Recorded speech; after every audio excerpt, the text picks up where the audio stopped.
नमस्कार, स्वागत है आपका हमारे इस खास शो में। बंसी सब सुर त्यागे हैं, एक ही धुन में बाजे हैं, हाल न पूछो मोहन का, सब कुछ राधे राधे हैं। नमस्कार, मैं हूं निशांत चतुर्वेदी। वैसे तो यह विवाद बहुत पुराना है, लेकिन इस वक्त यह विवाद देश में चर्चा का बहुत बड़ा मुद्दा बन चुका है।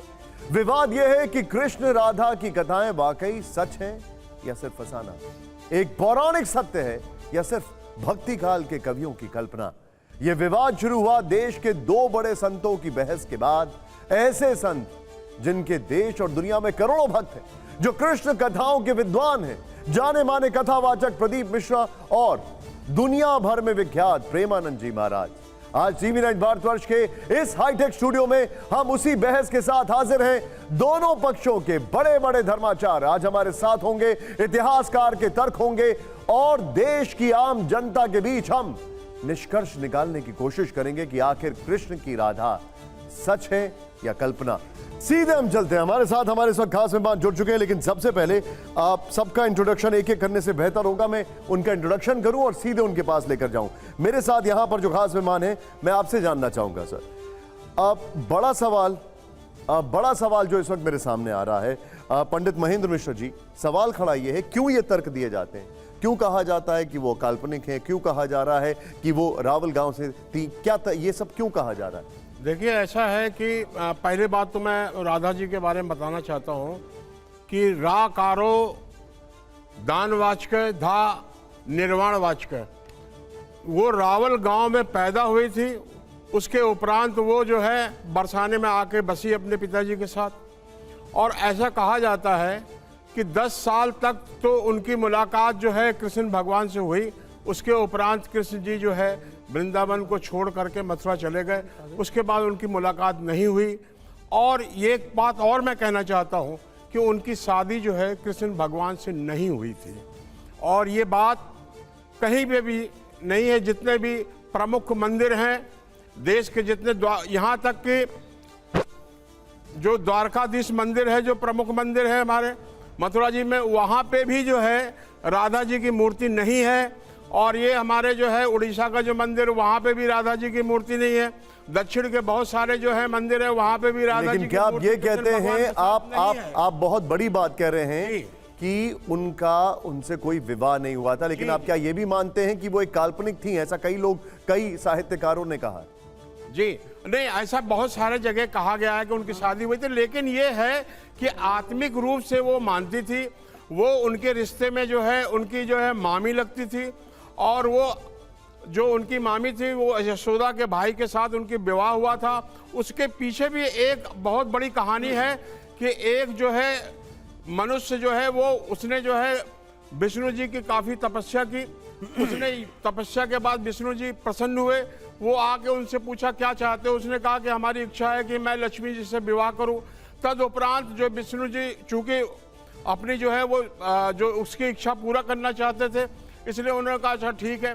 बाद में क्या हुआ कि वो जो है एक जो है उसके विवाह जो हुआ जो है वो विवाह जो इनका जो राधा जी के साथ कराया गया। आपका ये कहना, पहली आपने ये कहा कि पहले तो शादी नहीं हुई, और दूसरा आपने कहा कि वो कृष्ण की मामी थी, इसका क्या आधार है? जी नहीं, वो आधार है उसमें जो है, उसमें ब्रह्मवेद पुराण में कहा गया है, उसमें लिखा भी है, और उसमें उसके अंदर कहा गया है कि उनकी शादी जो है वो जो है हुई थी जो है। आप जो बता रहे हैं ब्रह्मवत्र आयान से हुई थी, लेकिन उसी में ये भी कहा गया कि उनकी शादी भी हुई थी। लेकिन ये आयान जो थे वो जो है कंस के जो है वो सैनिक थे। तो अब आपने जिस पुराण का जिक्र किया है वो पुराण वहां पर रखा हुआ है। हमारे साथ डॉक्टर हरि मोहन गोस्वामी जी हैं। आपका जो इन्होंने अभी तक बोला है, इनका ये कहना है, पहला कि शादी नहीं हुई थी, दूसरा वो उनकी मामी थी। जिस पुराण का ये जिक्र कर रहे हैं वो पुराण आपके पास में देख रहा हूं। देखिए, मैं आपको पहले सबसे प्रमाणिक ग्रंथ हमारे यहाँ गीता है।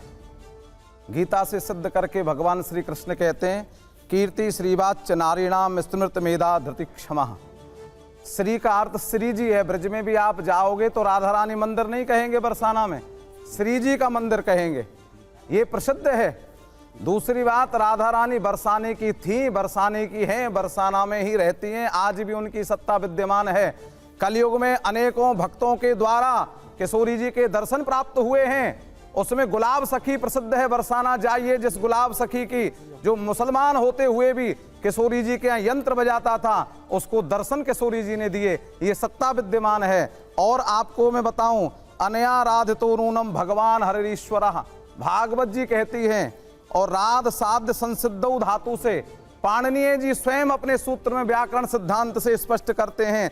संसिद्धि अर्थ में राधा जी का उपयुक्त पाणिनीय जी ने किया है, जो व्याकरण के आचार्य हैं। वो कहते हैं संसिद्धि अर्थ का सद्य जो स्वयं सिद्ध हो, जिसको सिद्ध करने की आवश्यकता ही नहीं है, जो स्वयं सिद्ध है वो राधा है। और इन्होंने अभी कहा मुझसे, आप सब सुन रहे हैं, अब सुनिए आप, ब्रह्म वैवर्त पुराण जिसकी ये बात कर रहे हैं, ब्रह्म वैवर्त पुराण में आप आ जाइए।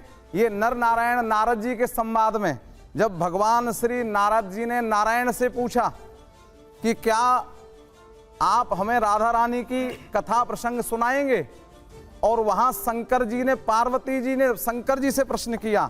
माँ पार्वती कहती हैं, भोलेनाथ आपने पंचरात्र सुनाया, नीति शास्त्र सुनाया, योगियों की गति सुनाई, आप देख सकते हैं, फोटो भी ले सकते हैं, मैं प्रमाण दे रहा हूं आपको। तो वहां कहते हैं कि आप राधा तत्व की विवेचना कीजिए। तो शंकर जी कहते हैं, मुझे भगवान श्री कृष्ण ने मना कर रखा है राधा तत्व बोलने के लिए। गोपनीयम गोपनीयम गोपनीयम प्रयत्नतः, राधा तत्व को संसार के सामने प्रकाशित नहीं किया जा सकता है। इसलिए महेश्वरी, मैं पहले भगवान से प्रार्थना करके आज्ञा ले लेना चाहता हूं। तब भगवान श्री कृष्ण ने आज्ञा दी कि क्योंकि पार्वती भोलेनाथ आपके आधे अंग की स्वामिनी है, अर्धांगिनी है, इसलिए आप इनको किशोरी जी की कथा श्रवण करा सकते हैं। तो उसी अध्याय में भगवान, आप ये बता सकते हैं कि ब्रह्म वैवर्त पुराण कब लिखा गया? ब्रह्म वैवर्त ये सब द्वापर के युग, महर्षि, ये 5000 वर्ष से पहले हैं सब, क्योंकि ये ब्रह्म वैवर्त पुराण जितने बहुत भागवत जी का भी, पंडित हजारी प्रसाद द्विवेदी और कई सारे विद्वानों का ये कहना है कि ये पहली शताब्दी के आसपास लिखा गया। नहीं, ये सब पहले हैं, कहने से उनके कुछ नहीं होता, क्योंकि प्रमाण में आपको दे रहा हूं। सुखदेव जी भागवत में वर्णन करते हैं, द्वापर आदौ, द्वापर के आदि में मैंने भगवान वेद व्यास जी से भागवत पढ़ी। लेकिन देखिए, पुराण तो बाद के हुए ना, सबसे लेटेस्ट पुराणों में आता है ना। भागवत जी से पहले 17 पुराण लिखे भगवान वेद व्यास जी ने, ये प्रमाण है। वेदों में जो है राधा का कहीं पे आप मेरी बात सुन लीजिए, एक मिनट रुक जाइए, बात कीजिए। मैं बोल रहा हूं, प्रमाण सहित बोल रहा हूं, जिस ग्रंथ का आपने नाम लिया उस ग्रंथ को लेके आया हूं, साथ में आप उसको देख सकते हैं। और वहां जब उन्होंने बोला है भगवान राधा कृष्ण की प्रियतमा हैं तथा श्री कृष्ण ही वक्षस्थल में वास करती हैं, वे उन परमात्मा श्री कृष्ण के प्राणों की अधिष्ठात्री देवी हैं। और जिसको प्रदीप मिश्रा जी ने बोला है उसके लिए सुनिए, 12 वर्ष बीतने पर उन्हें नूतन यौवन में प्रवेश करती देख माता पिता ने रायण वैश्य, वो अनयन घोष नहीं है, वो रायण वैश्य है, प्रमाण में लिखा हुआ है, के साथ संबंध निश्चित कर दिया। उस समय श्री राधा घर में अपनी छाया को स्थापित करके स्वयं अंतर ध्यान हो गई। उस छाया के साथ, छाया राधा शब्द भी नहीं लिखा पुराण में, छाया के साथ रायण का विवाह हुआ। उसी में आगे आइए आप, कहीं दूसरी जगह जाने की आवश्यकता नहीं है आपको। भगवान श्री कृष्ण का अंशभूत गोप, इस पर अवतार के समय भूतल पर श्री कृष्ण का मामा लगता था। जगत सृष्टा विधाता ने, वह श्री कृष्ण का मामा, जगत सृष्टा विधाता ने पुण्य में वृंदावन में श्री कृष्ण के साथ साक्षात श्री राधा का विधि पूर्वक विवाह कर्म संपन्न कराया। एक ही अध्याय में, एक ही जगह दो व्यक्ति। मिश्रा जी, क्या कहेंगे आप इसमें? अगर वो ये कहते हैं कि छाया जानकी थी, तो किसी भी ग्रंथ में मुझे बता दें कि एक जगह छाया सीता और सीता का वर्णन किया हो। यहाँ छाया के साथ रायण का विवाह और राधा के साथ भगवान श्री कृष्ण का विवाह, गर्ग संहिता से मैं अभी आपको प्रमाण दे देता हूं जो कहा है। एक मिनट, आपने एक पहले उनका जवाब सुन लेते हैं मिश्रा जी। हरिवंश जो है, उसमें हरिवंश में जो प्रशिष्ट है जो है महाभारत में, उसमें कहीं पे भी जिक्र नहीं है राधा जी का, और न ही कहीं पे शादी का विवाह का जिक्र है। तो ये जो है अलग से जो है ये आ गया है। और इसमें जो है, जो इन्होंने कहा, लेकिन जिस पुराण का आपने जिक्र किया, उन्होंने जो शादी जो रायण जी से हुआ था, वो असली विवाह हुआ था राधा जी का, और उसी के साथ हुआ था। वो उनकी मामी थी, और वो यशोदा जी जो है, यशोदा के भाई की जो है वो पत्नी थी। और इसलिए जो है उनका विवाह जो है वो कृष्ण भगवान से नहीं हुआ था। मानते हैं कि नहीं मानते? क्या मानते? सिर्फ पुराण को मानते हैं कि नहीं मानते? किसको? सिर्फ पुराण को। देखिए पहले वो 2000 साल पहले जो है उनका कहीं पे भी जिक्र नहीं है। आप ये बताइए कि द्वारकाधीश में जो है उनकी मूर्ति नहीं है, जिससे पुराण की कथा नहीं है। कहते हैं। और एक बात और बता दें, इस बात को रुक्मणी जी को कुछ लोगों ने राधा जी के रूप में माना है। एक मिनट, वहाँ ये नहीं कहा सिर्फ पुराण रायण पत्नी। पांडे जी एक मिनट, एक मिनट रुकिए। पांडे जी, इन्होंने सवाल खड़ा किया कि महाभारत और श्री भगवत में कहीं पर भी राधा का जिक्र नहीं है। आपका? मैं भागवत का एक मिनट। मेरा आदरणीय चतुर्वेदी जी, आपके माध्यम से संपूर्ण संसार के सनातन प्रेमियों से अनुरोध है। पहले तो ये जो टीवी शो चलाया जा रहा है, मेरा आपसे अनुरोध है, ये प्रेमानंद जी और प्रदीप मिश्रा की बहस नहीं है। ना तो हम प्रदीप मिश्रा की बहस के वर्सेस प्रेमानंद बहस में नहीं है। ठीक है, हो सकता है कहीं प्रेमानंद जी भी गलती करेंगे तो ब्रजवासी वहां भी खड़े दिखाई देंगे उसके खिलाफ। ठीक है, आपकी बात ठीक है। पहले हमारी सुन लीजिए, मौका दिया, आप बोलने दीजिए हमको। ब्रजवासी हैं, हमको बोलने दीजिए। पहला ये विषय 23/5/2024 को ब्रज तीर्थ देवालय न्यास ने उठाया, 23 मई को, और कहा सीधा सीधा कि प्रदीप मिश्रा जी आपने गलत बयान दिया है, आप आकर के माफी मांग ले राधा रानी से, क्योंकि पहले भी पूज्य मुरारी बापू जी द्वारा अन्य संतों द्वारा कुछ गलत कहा गया। फिर उन ब्रज तीर्थ देवालय न्यास ने विरोध किया। यह ब्रज तीर्थ देवालय न्यास पूरे ब्रजमंडल के 84 कोस के जितने भी तीर्थ हैं उनका प्रतिनिधि मंडल है, उनके सेवायतों का, उनके प्रबंध तंत्र का यह प्रतिनिधि सभा है। ठीक है, विरोध किया गया, उन्होंने माफी मांग ली। आखिर उसके बाद हमने 28/5 को बैठक की। एक मिनट, मैं आपकी बैठक में, मेरा यहाँ पर एक सवाल है आपसे। उनका ये कहना है कि इसमें महाभारत में जिक्र नहीं मैं किया सारा जिक्र कर रहा हूं। पहले आप मुझे उसका जवाब। मैं जवाब दे रहा हूं ना आपके पहले, मैं इसलिए दर्शकों को बता रहा हूं। मैं समझ गया, देखिए वो सारी चीजें हम बताते, आप मुझे इसका जवाब दीजिए जो उन्होंने सवाल खड़ा किया। मैंने पहले जो बात, जिस बात का इन्होंने बखेड़ा खड़ा हुआ है प्रदीप मिश्रा जी ने, वो बात का जवाब तो हम दे रहे हैं। ठीक है, अब मुझे बताइए। हमें ये बताइए, प्रदीप मिश्रा जी कह रहे हैं कि ये राधा जी का विवाह नहीं हुआ, इसी बात को लेकर के वो है, ये इनकी मति मारी गई है कि यदि राधा जी का विवाह नहीं हुआ तो वो कृष्ण के साथ मंदिर में कैसे खड़ी हैं। वो कहना क्या चाहता है, वो उसकी हैसियत नहीं है। जब भगवान शंकर भी स्वयं कह रहे हैं, वो भगवान शंकर की कथा करते हैं, भगवान शंकर स्वयं कह रहे हैं, पार्वती जी मुझको भगवान श्री कृष्ण ने आज्ञा नहीं दी है, तो उन्होंने आज्ञा नहीं दी है, तो इसकी हैसियत कहां से आ गई प्रदीप मिश्रा की कि राधा जी के बारे में बोल रहा है। आवेश में मत आइए। मेरा सवाल आपसे जो था, मेरा सवाल आपसे ये था कि उन्होंने आपसे सवाल पूछा कि महाभारत में इसका जिक्र नहीं किया है। मैं चाहूंगा पुराणों और शास्त्रों के लिहाज से आप हमें बताएं। मैं आपके पास आ रहा हूं। ललित मिश्रा जी हिस्टोरियन हमारे साथ आ चुके हैं। ललित जी, आपकी इस पर क्या राय है, खासकर जिस तरीके से यह जिक्र किया जा रहा है कि सिर्फ 2 पुराणों में जिक्र है, महाभारत में जिक्र नहीं है, भगवत में इसका जिक्र नहीं है, आपके इस पर क्या राय है?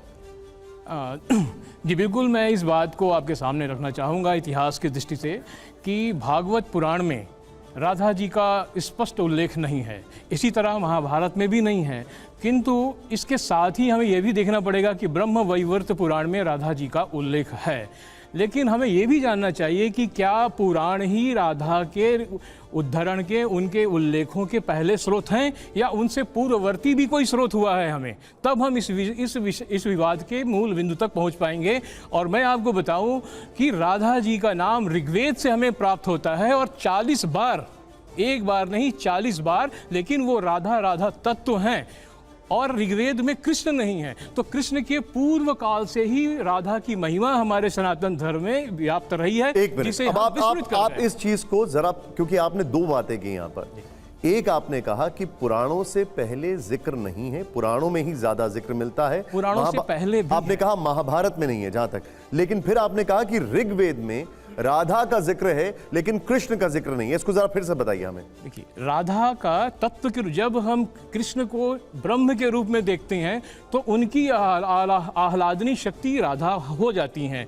जब हम इंद्र को ब्रह्म के रूप में देखते हैं तो उनकी आह्लादनी शक्ति भी ऋग्वेद में राधा है। जब हम वरुण को ब्रह्म के रूप में देखते हैं तो उनकी आह्लादनी शक्ति वहाँ पर भी राधा है। तो राधा एक तत्व के रूप में सनातन में है, लेकिन बाद में जब हमारे परिवर्ती कवियों ने जब तत्व तत्व को चरित्र में रूपांतरित करके कथाएं वहां बनाई हैं, तब से इनमें परिवर्तन हुआ है। नहीं तो फिर अगर ऋग्वेद में इसका जिक्र है तो इसका क्या अर्थ निकला?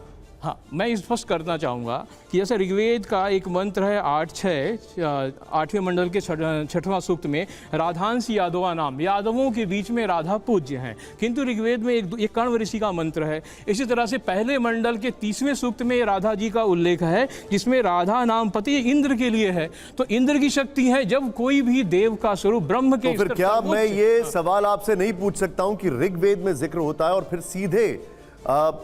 सीधे पुराणों में जिक्र होता है, वो भी बहुत बाद के पुराणों में, बीच में ये जो एक वैक्यूम है, बीच में ये जो स्पेस है, यहां पर जिक्र क्यों नहीं हुआ? जी, वही मैं कहना चाह रहा हूं कि परंपरा चूंकि हमारी विच्छिन्न हुई एक समय के साथ कहीं ना कहीं, इसलिए से छोटे मोटे जो है ये विरोधाभास की स्थितियां हैं, जो कि संपूर्ण अध्ययन से हम करें। और जब हम वेदों का भी अध्ययन करें, सनातन के मूल वेद है, पुराणों का भी मूल वेद है, भागवत का भी मूल वेद है, और ये सभी ग्रंथों में है, तो हम यदि संपूर्ण अध्ययन करें। एक मिनट सामवेद में, हाँ, सामवेद में भी कहाँ हुआ है? राधा नाम पते सामवेद में भी है। भागवत जी की बात कहते हैं। अरे भागवत जी तो सुखदेव जी जो वक्ता हैं, वो सीधा राधा जी के अवतार हैं, और जैसे ही राधा नाम आता है वो 6 महीने की समाधि लग जाती है। इसीलिए उन्होंने राधा जी का स्पष्ट नाम भागवत जी में नहीं आया। इस बात को ये बिना मतलब का ऐसे तो प्रदीप मिश्रा इसको और समझाइए सर, और समझाइए। नहीं, मैं थोड़ा सा स्पष्ट करना चाहूंगा इस बात को। सुखदेव जी को 6 महीने की मूर्छा आ जाती है, समाधि आ जाती है। थोड़ा सा मैं स्पष्ट करना चाहूंगा इस बात को। अगर 6 महीने परीक्षित को हो गए तो बात ही खत्म हो जाती, इसका मतलब ही नहीं होता। थोड़ा सा स्पष्ट करना चाहेंगे, थोड़ा सा स्पष्ट करना आ रहा हूं मैं आपके पास। एक श्लोक में बताना चाहूंगा जो कि गौतमीय तंत्र के अंदर लिखा है, तस्य धा प्रकृति राधिका नित्यः निर्गुणा यस्य अंशे लक्ष्मी दुर्गा आदि शक्तियां। जितनी भी शक्तियां संसार की, जैसे वो बात करने गैप हो गया, आप जितनी भी लीलाएं सुन रहे त्रेता युग द्वापर युग की, ये सब शक्तियां किससे प्रकट हुई हैं? सबकी शक्ति प्रकट करने वाली आदि शक्ति श्रीमती राधा रानी। ये बिल्कुल ठीक है ललित जी, बिल्कुल यथार्थ है। जो अवतार की बात है, सुखदेव जी के अवतार की बात राधा के रूप में जी के रूप में होना है, तो राधा पूर्ववर्ती ठहरती हैं सुखदेव जी की, तो इस बात को मानने में थोड़ा सा कठिनाई होती है। आपको कठिनाई इसलिए हो रही है क्योंकि अगर आप देखें, जैसे महाराज, एक मिनट पहले सुन लेते हैं, एक मिनट पॉइंट बस मेरा ले लीजिए सर। ये पॉइंट है कि गौड़ीय वैष्णविज्म का नाम, प्रदीप जी ने भी अपने बोला कि मैंने गौड़ीय ग्रंथों को लिखा, सुना और पढ़ करके बोल रहा हूं। तो गौड़ीय शब्द कहां से आया? गौड़ीय शब्द का मतलब है श्री चैतन्य महाप्रभु। श्री चैतन्य महाप्रभु, आज हम इस्कॉन के माध्यम से चैतन्य महाप्रभु का प्रचार पूरे विश्व में कर रहे हैं, विश्वव्यापी स्तर पर कर रहे हैं। व्रजवासियों के उस राधा रानी कृष्ण के भाव को श्रीला प्रभुपाद पूरे विश्व में लेके गए। सबसे इंपॉर्टेंट बात यह है समझने वाली कि इसके अंदर चैतन्य महाप्रभु कौन है? बोले श्री राधा कृष्ण नहीं अन्य, श्री कृष्ण चैतन्य। राधा रानी के रंग को लेकर गौर रंग के चैतन्य महाप्रभु आए। यदि गौर न होते तबे की होते, केम न जाना तके राधार शक्ति। राधा की शक्ति को कौन बताता? स्वयं राधा रानी ने कृष्ण के रूप में अवतरित होकर चैतन्य महाप्रभु के रूप में सबको बताया। और भांडेर वन आज भी वो विराजमान है जहां पर राधा रानी का विवाह श्री कृष्ण से हुआ। ओम जी उपाध्याय जी, ये जितनी बात हो रही है भक्ति काल की बात हो रही है। जिस पुराण का जिक्र किया जा रहा है वो पहली शताब्दी में लिखा गया। आपका टेक इस पर? बीच में जो हमारा ऑब्जेक्शन है, एक मिनट, ये भक्ति काल का नहीं है। आप जाके बद्रीनाथ में देख लें, ठीक 51 वर्ष पुराना है। ठीक है, ये बिल्कुल गलत सत्य रख रहे हैं। पांडे जी एक सेकंड, एक मिनट ओम जी 13वीं शताब्दी। निशान जी, 2-3 बिंदुओं में मैं आपसे बातचीत करना चाहूंगा, मुझे समय दीजिएगा उतना। प्लीज। एक तो पुराणों का जिक्र जो आप कह रहे हैं कि केवल 2 पुराणों में उल्लेख आता है, कम से कम 9 से 10 पुराण हैं जिसमें राधा या राधिका नाम के साथ राधा रानी का उल्लेख है। ब्रह्मवैवर्त पुराण, पद्म पुराण, देवी भागवत पुराण, मत्स्य पुराण, लिंग पुराण, वाराह पुराण, नारद पुराण, स्कंद पुराण, शिव पुराण, इतने में कम से कम राधिका या राधा नाम के साथ उल्लेख है। एक बात। दूसरी बात जो हरिवंश पुराण, विष्णु पुराण में कुछ भी नहीं है, सब में होना जरूरी नहीं। जैसे आपने कहा कि महाभारत में नहीं है, अरे भाई महाभारत का कथानक सबसे ऑथेंटिक तो विष्णु जी के वही माने जाते हैं ना। नहीं, महाभारत का कथानक या कथावस्तु जो है उसमें राधा नाम की गुंजाइश कहाँ है? बात यह है कि आप ये कुतर्क है कि फला जगह नहीं है। नहीं इसलिए है क्योंकि उसके कथावस्तु या कथानक में शायद वो नाम, वो चरित्र फिट नहीं होता, इसलिए नहीं है। 1 दर्जन जगह पे है। एक बात। दूसरी बात, जैसे आप अभी काल की बात कर रहे थे, इतिहास और संस्कृति के विद्यार्थी के रूप में अगर हम लोग क्रोनोलॉजी डिसाइड करते हैं तो ये मानते हैं कि जो पुराण है उनका जो अंतिम संकलन है, फाइनल कंपाइलेशन है, वो गुप्त काल में हुआ। गुप्त काल यानी 4वीं-5वीं शताब्दी में हुआ। रचना काल उससे बहुत पहले का है, आके फाइनल कंपाइलेशन हो रहा है वहाँ। तो कम से कम वहां तक प्राचीनता जाती है। उसके बाद जाइए, इतिहास में एक सातवाहन वंश हुआ है। मैं आपके माध्यम से अपने दर्शकों को बताऊं कि उसमें एक हाल नाम का राजा हुआ। हाल नाम के राजा ने एक प्राकृत में ग्रंथ लिखा, गाहा सतसई, गाथा सप्तसती उसका संस्कृत वर्जन है, जिसमें 700 छंदों में खूब विस्तार से राधा का उल्लेख किया है। आपकी अनुमति हो तो मैं एक आध प्रस्तुत करूं। और वो 20 से 24 ईस्वी के बीच हाल का कालखंड माना जाता है, यानी पहली शताब्दी। वो लिख रहे हैं कि मुख मारुतेन त्वं कृष्णम गोरजो राधिका आया आप जो अपनयन। जिसका जिक्र कर रहे हैं अभी, जी, उसके लिए कहा जाता है कि वो 5वीं शताब्दी के आसपास लिखा गया। कई सारे लोग ऐसा कहते हैं। नहीं, ये एकदम कुतर्क है। हाल का समय ही जब 20 से 24 ईस्वी है, सातवाहन वंश, और वो इस्टेब्लिश्ड है। यहां तक कि लेफ्टिस्ट हिस्टोरियंस भी इस बात को बहुत ठीक से मानते हैं कि सातवाहन का कालखंड पहली दूसरी शताब्दी है और 20 से 24 ईस्वी हाल हैं। तो ये तो कुतर्क है कि 5वीं शताब्दी में लिखा गया, एकदम बेकार की बात है, कतई प्रमाणित नहीं है। तो स्पष्ट उल्लेख हाल की गाथा सप्तसती में आ रहा है, जिसमें मुख मारुतेन त्वं कृष्णम गोरजो राधिकाया अपनयन एतासाम वल्लवी नामान्या सामपि गौरवम हरिस। ये स्पष्ट उल्लेख है। उसके बाद लगातार आप चलिए, गैप कहां आपको दिखाई दे रहा है? अच्छा ठीक, एक मिनट जी। मैं अब सबके पास आने वाला हूं, माफी चाहूंगा आपके पास नहीं आ पाया। लेकिन ललित जी, ये जो इन्होंने कहा, इसके ऊपर आपका क्या कहना? क्योंकि आप हिस्टोरियन है, इसलिए आपसे ये जानना समझना जरूरी है। जी, जो ओम जी ने कहा है कि गाहा सत्य सही, उसका समय बिल्कुल ठीक उन्होंने बताया है, 2000 वर्ष पर। लेकिन हमारी परंपरा और प्राचीन है, वैदिक युग से है, तो मूल में हम जब जाएंगे तभी। एक सेकंड बस मैं जोड़ दूं। भाई जी आप उसके बाद बोलिएगा, हमारे अच्छे मित्र हैं ललित जी, मैं उनको इंटरवीन कर रहा हूं। देखिए, जो गाहा सतसई में जब 700 छंदों का संकलन कर रहे हैं हाल, तो वहां वो लिख रहे हैं उसकी भूमिका में कि ये मैं जो बहुत ढेर सारे प्राकृत के छंद हैं उसमें से संकलित कर रहा हूं, जो पीछे पूरी परंपरा चली आ रही है, यानी उसकी प्राचीनता और पीछे जाती है, पता नहीं कितनी पीछे जाती है। तो वो कह रहे हैं कि ढेर सारे उन प्राकृत के छंदों से मैं 700 बहुत अच्छे छंद निकाल के संकलित करके आपके सामने प्रस्तुत कर रहा हूं। तो वो पहली शताब्दी तक ही मत माने उसे, पहली शताब्दी में तो वो संकलित हो रहा है, पीछे से उसकी परंपरा चली आ रही है। लेकिन आपने गाहा सत्यसई की बात की है, वो एक साहित्य है, हम धर्म ग्रंथ की बात कर रहे हैं। मेरा चतुर्वेदी जी, एक पंडित जी एक मिनट सुन लीजिए। मेरा एक अनुरोध है केवल, पूरा देश देख रहा है, पूरा विश्व देख रहा है, या तो सनातन की बात को पूरा मानिए, आधा माने आधा नहीं माने, ऐसा नहीं चलेगा।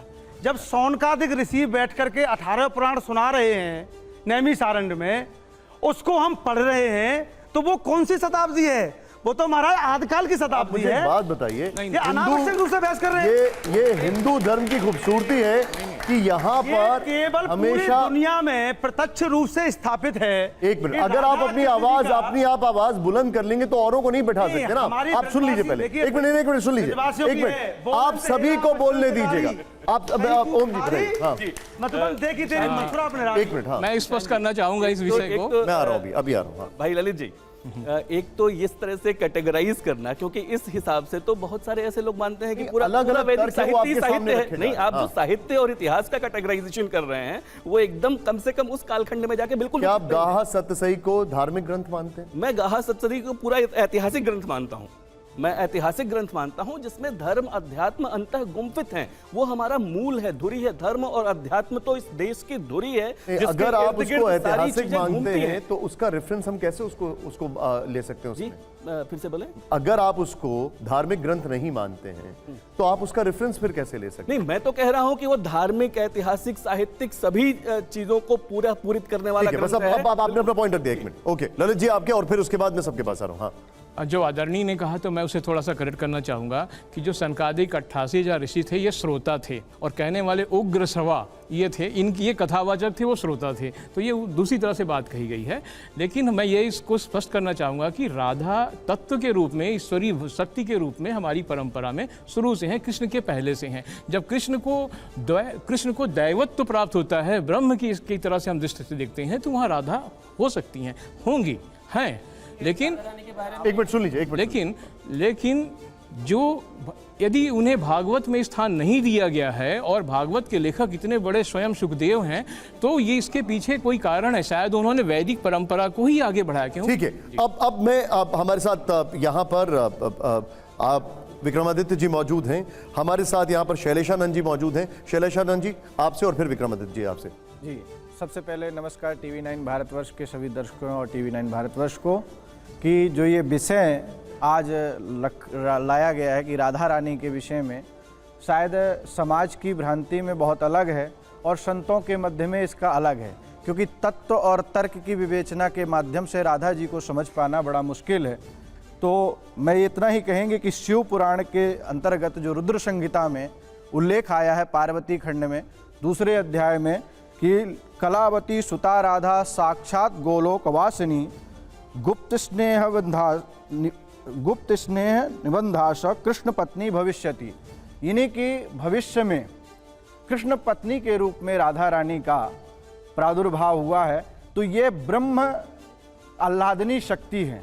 राधा जी को समाज के द्वारा या किसी पुस्तक के द्वारा, किसी साहित्य या इतिहास के द्वारा समझने की चेष्टा ना करना ही हमारे हिसाब से ठीक है, क्योंकि वह एक परम तत्व है जिसे हम ब्रह्म तत्व भी कहते हैं।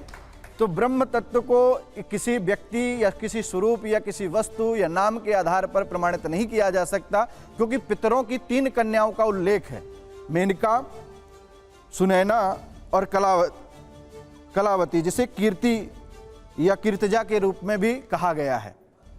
तो जिसके कहते हैं मेनका के पार्वती माता का उत्पन्न हुआ पुत्री के रूप में, धन्या सुनैना की सीता माता का प्रादुर्भाव हुआ, कीर्तिजा यानी कीर्ति इनका राधा रानी के रूप में प्रादुर्भाव हुआ है।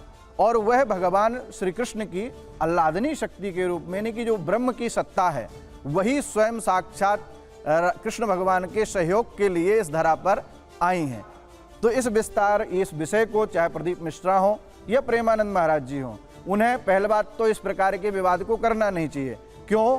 क्योंकि आध्यात्मिक जगत की शक्तियाँ, आध्यात्मिक जगत की जो सत्ता है, यहाँ अखाड़ा परिषद है, विद्युत परिषद है, उनके मध्य में जाकर के इसकी विवेचना और चर्चा करनी चाहिए। विद्वानों के द्वारा तर्क संगत शास्त्र सम्मत विवेचना की जानी। विक्रमादित्य जी, आपका। देखिए, आज एक ऐसा विषय यहाँ उपस्थित है कि जिसके ऊपर सबसे पहले सामने आप चला रहे हैं सच या कल्पना। भारतीय संस्कृति, सनातन संस्कृति सत्य है, कल्पना हो ही नहीं सकती। सबसे पहले तो इसको हमको ठीक करना चाहिए। यहाँ कल्पना की बात ही नहीं की जा सकती। हमारे शास्त्रों में जो कुछ वर्णित है वो सत्य है, और उस सत्य को वर्णित करने के लिए लोगों ने अनेक अनेक मत, अनेक अनेक संप्रदायों के साथ मिलकर उनके ऊपर अपने अपने दर्शन को, अब समझे हम कि शास्त्र में आज करीब करीब राधा जी की जब भक्ति आरंभ हुई, अनादिकाल से भक्ति होती है, लेकिन सूरदास जी जो जन्म से अंधे थे, उन्होंने जिस प्रकार से दर्शन कर कर अपने अंतर्दृष्टि से राधा जी का जो सुंदर वर्णन भक्ति काल में किया है, उसकी पराकाष्ठा शायद इसी संस्कृति में उसकी बात ही नहीं की जा सकती। यानी कितना सुंदर तरीके से वहां बात की। लेकिन आज का विषय जो पूरे भारत में चर्चा का विषय बना है, जिसको आपने उठाया है, वो बड़ा विचित्र है। यानी एक कथावाचक अपनी विवेचना करते हुए एक बात बोल देते हैं और दूसरे एक संप्रदाय के व्यक्ति उसके ऊपर अपनी तुलना उपस्थित कर देते हैं। मैं कहता हूं ये विवाद होना ही नहीं चाहिए। राधा का जो भगवती का जो स्वरूप है वो शास्त्र के अंदर वास्तविक तो वो कहा गया है, शास्त्र में कृष्णो वही राधा, राधा वही कृष्णा, कि एक ही है, दोनों में फर्क है ही नहीं। जब तक द्वैत अद्वैत के बीच में जो विवाद चलता था, वहां दोनों को सम्मिश्रित करके एक ईश्वर एक है, यहां बात करने की बात की जाए। ये एक बहुत आध्यात्मिक विषय है। यहां पर टीवी डिबेट के द्वारा इस चीज को नहीं समझा जा सकता है, लेकिन हमें यह समझना पड़ेगा या छोटे तरीके से कि राधा शब्द की, देखो हमारे शास्त्र में कहा गया है, एक बहुत सुंदर बात की गई विवेचना करते हुए, निराकारा भी साकारा सर्वतत्व स्वरूपिणी अपतर्क गुणा। ईश्वर की व्याख्या करते हुए कहा गया कि निराकार साकार से ऊपर है, दोनों रूप में समझा जा सकता है, लेकिन तर्क से उसको नहीं समझा, कुतर्क से तो बिल्कुल नहीं समझा सकता। जो यहां बात की जा रही है दोनों स्वामियों के द्वारा, मैं कहूंगा बहुत ही, मैं कहूंगा ऐसा विषय है कि जिनको बोलना ही नहीं चाहिए था। उनको कथावाचक रहते हुए अपने विषय को कौन सी कथा कहां सुनानी है, यह बहुत एक विचारणीय विषय। शास्त्र में इतनी ज्यादा कथाएं हैं, गुरु अपने शिष्यों को देखते हुए उनके समक्ष वो बात रखने की बात रखनी चाहिए। यहां नहीं कि कुछ भी है। शास्त्र में मर्यादित बातों को समझाने के लिए मुझे बताइए कि एक डिलीट का छात्र है, उसके सामने समक्ष जाकर, या एक छोटा फर्स्ट क्लास का बच्चा है, उसको आप 12th क्लास की बात पढ़ानी शुरू कर दोगे तो उसके दिमाग में आएगा ही नहीं। यहां यही हो रहा है आज की तारीख में। राधा शब्द की व्याख्या करते करते वहां विवाह की व्याख्या की जा रही है। अरे विवाह परमात्मा का विवाह करोगे, वो एकत्व है, वहां आत्मा परमात्मा का वो संबंध जो है उसकी व्याख्या की बात की जा रही है। आधा सेकंड और दीजिए, इस बात को बहुत जरूरी है कि यहाँ हम मानवीयकरण कर रहे हैं। हमारी शास्त्रों की कथाओं का आदि देविक, आदि भौतिक, अनादि रूप में भी उनकी व्याख्या की जाती है। हम शाब्दिक रूप में, शारीरिक तौर पर, मानसिक तौर पर उनकी कथा की विवेचना करने के प्रयास करेंगे तो उसका अर्थ का अनंत हो जाएगा। मैं छोटा सा एग्जांपल देता हूं, यहाँ पर एक छोटा सा एग्जांपल देता हूं। आप सब लोग संस्कृत के बहुत अच्छे, एक सूक्ति आती है, यहाँ संस्कृत को मिसरिप्रेजेंट किया जाता है। महाभारत के अंदर जब हम छात्र पढ़ते थे तो वहां पर एक सूक्ति आती थी और कहा जाता था, गुरुदेव सुनाते हुए कहते थे, केशवम पतितम दृष्ट्वा द्रोण हर्षित उपागता रुदंती कौरवा सर्वे हाहा केशवा केशवा। अब आप शब्द के माध्यम से जाइए, क्या सब सुन लीजिए, केशवम पतितम दृष्ट्वा द्रोण हर्षित उपागता, कि केशव को गिरा हुआ देखकर द्रोण जो है हर्षित हो गए, और रुदंती कौरवा सर्वे, कि जो कौरव थे, यानी कौरव थे, वो रोने लगे। रुदंती कौरवा सर्वे हाहा केशवा केशवा। अब संस्कृत अगर कोई जो ज्ञानी है वो कहेगा ये तो क्या, ये तो धर्म का अधर्म हो गया, लेकिन वहां वास्तविक तौर पर समझना पड़ेगा। केशव का मतलब होता है पानी में बहता हुआ शव। केशवम पतितम, केशव पानी में बहते हुए शव को देखकर, एक सेकंड दीजिए। नहीं सर, आपका आधा सेकंड, एक सेकंड बहुत बढ़ता जा रहा है। यही हो रही है, जब तक इसको पूरा नहीं करूंगा तो खत्म हो जाएगा। नहीं, आप नया शुरू कर देते हैं। नहीं, मैं इसकी बात समझ, जब तक ये विज्ञान ही ऐसा है, जब तक आप समझोगे नहीं, इसको नहीं करेगा। तो मैंने कहा केशवम पतितम दृष्टा, जो बात केशव पानी में बहते हुए शव को देखकर द्रोण यानी कौवे जो होते, कौवे हर्षित हो गए, द्रोण हर्षित उपागता रुदंती कौरवा सर्वे, भेड़िए जो बाहर पानी के बाहर खड़े थे कि हमको शव खाने को नहीं मिला। यहाँ ये इंटरप्रिटेशन नहीं की जा रही है। आज शाब्दिक माध्यम से लोग एक और इंटरप्रिटेशन में जानना चाहूंगा, लेकिन धर्म ग्रंथों को गुरु के सानिध्य में बैठकर विवेचना करने की एक और इंटरप्रिटेशन। कुछ विद्वानों का कहना है, ये काफी रिसर्च सामने आई, कि भागवत के एक श्लोक में आराधिका शब्द को राधा से जोड़ा गया। आराधिका जो है, अगर उसकी बात की जाए तो उसको विलक्षण से भी जोड़ा जाता है। जो सबसे विलक्षण थी वो क्या राधा है? जी, मैं आपके पास आ रहा हूँ, आपके पास वो श्लोक बता भी दीजिएगा। हाँ, जोड़ा नहीं गया है, अन्य आराधितो नूनम ये है ही है। रास 5 अध्याय भागवत के 10वें स्कंद के 90 अध्यायों में 5 रास अध्याय भगवान का मुखारविंद है। अगर रास 5 अध्याय को हटा दो तो प्राण ही निकल जाएगा श्रीमद् भागवत का, और उस प्राण को निकालकर दुनिया रास में फिर किसकी चर्चा हो रही है? पूरा वर्ल्ड जानता है, एक मेटीरियल व्यक्ति, भौतिक ज्ञानी भी जानता है, कृष्ण भगवान ने किसके साथ रास किया था? राधा को निकालकर कहते कि रास हुआ नहीं, भागवत में नहीं, तो ये कैसी चर्चा हो रही है? जो आराधिका शब्द का इस्तेमाल हुआ है उसका अर्थ क्या है? शब्द को सुनो, व्याकरण सुनते हैं। मैंने आपको सबसे पहले पाणिनीय व्याकरण का उदाहरण दिया। पाणिनीय व्याकरण का राध साध संसिद्ध धातु से पाणिनीय व्याकरण में, पाणिनीय को मानते हो कि नहीं मानते? पहले बताओ। पाणिनीय जिन्होंने संस्कृत का व्याकरण निर्माण किया उनको मानते हो कि नहीं मानते? जब पाणिनीय जैसे आचार्य ने ये वर्णन किया है कि राधा स्वयं सिद्ध है, उसको सिद्ध कोई कर नहीं सकता। इस पृथ्वी पर तो क्या ब्रह्मांड पर राधा को सिद्ध करने वाला कोई नहीं है। राधा कृष्णेति हे गोप ये जपंती पुनः पुनः चतुष्पदार्थम किम तेसाम साक्षात श्री कृष्ण माप्नुयात। राधा कृष्ण जपने वाले को 4 धर्मार्थ काम मोक्ष तुच्छ हैं। भगवान कृष्ण आकर के और ब्रज में तो कहते ही हैं कि कृष्णहु को तत्व वृषभान की किशोरी है। और आप जो भक्ति काल की बात कर रहे हैं, मैं आपको बता देना चाहता हूं, मैं नंदगांव से हूं और नंदगांव बरसाना का अनवरत रूप से राधा कृष्ण के द्वापर को जाए 5200 वर्ष हो गए। 5200 वर्ष से आज तक, अभी तक, इसी समय तक नंदगांव बरसाना में राधा कृष्ण को छोड़कर कोई संबंध नहीं हुआ है लौकिक। एक ही संबंध है राधा कृष्ण का। आप जब होली पे आओगे तो बरसाने वाले बोलेंगे नंद के जमाई कीजिए और नंदगांव वाले बोलेंगे वृषभान के जमाई कीजिए। ठीक है, राधा कृष्ण एक मिनट कृष्ण का अलौकिक संबंध है। हाँ महेंद्र जी, जो बात हो रही है आराधिका की, उस पर इनका ये कहना है कि व्याकरण का इन्होंने जिक्र किया, वो पूरे भागवत में उन्होंने जिक्र किया, उसका एक अर्थ विलक्षण भी होता है। जो सबसे विलक्षण है, क्या वो राधा है? ये कई लोग पूछते हैं। देखिए, मैं पहले ये बता चुका हूं कि रा कारो दानवाचक धा निर्वाणवाचक। राधा जी जो थी वो लक्ष्मी जी के अंश के रूप में पैदा हुई थी, तो इसलिए जो है उनको जो है लक्ष्मी के रूप में माना जाता है। और राधिका जो है राधिका। अरे आप सुनिए ना, फिर ये सुनने को थोड़ी आए हैं। बहस क्यों कर रहे हैं भाई साहब? फिर हम आपका भी तर्क लेंगे इस पर। एक बोला है प्रदीप मिश्रा ने। आर.के. पांडे जी, मैं आपका तर्क लूंगा। जी इतना सा आग्रह है, आपका तर्क लूंगा। एक मिनट पहले, केवल यहाँ जो आए हैं, देखिए हम किसी का जवाब देने नहीं आए हैं। अरे हम केवल इसलिए आए हैं। आचार्य जी, प्रमाण किसको दें? प्रमाण लेने वाला तो कोई हो, किसको प्रमाण दें? स्वयं रासेश्वरी परा। आप हमारी इतनी सी बताइए क्या कह रहे हैं? परिपूर्णतमा सती प्रमाण दे रहे हैं। अगर प्रदीप मिश्रा ने प्रमाण की बात देखिए की है, मेरा तो हम मेरा प्रमाण दे मेरा रहे हैं कहना ना। है, सुनिए हम प्रमाण दे रहे हैं ना। मेरा कहना ये है। और हम एक बात आपके चैनल उनको से बोलने और दीजिए। कहना चाहते हैं, हम ब्रजवासी, हम ब्रजवासी, एक मिनट रुकिए, एक मिनट रुकिए, एक मिनट रुकिए, एक मिनट। वृंदावन की धरा पर आप पूरे शंकराचार्य, जो- चारों शंकराचार्य, चारों सनातन के, नहीं मेरी बात सुनिए पहले, चारों सनातन के जगत गुरु, चाहे वो रामानुजाचार्य हों, चाहे हमारे चैतन्य गौड़िया संप्रदाय के हों, चाहे वो निम्बार्क संप्रदाय के, चारों जगत गुरु, चारों शंकराचार्य, भारत के बनारस और आपके कर्नाटक, दुनिया भर से विद्वान आए और ब्रज में शास्त्रार्थ हो। अगर प्रदीप मिश्रा सिद्ध कर देता है कि श्री राधा का विवाह जो साक्षात गोलोक वासिनी है, कृष्ण के अलावा किसी के साथ हुआ है, तो हम चरणों में पढ़ करके साष्टांग प्रणाम करेंगे।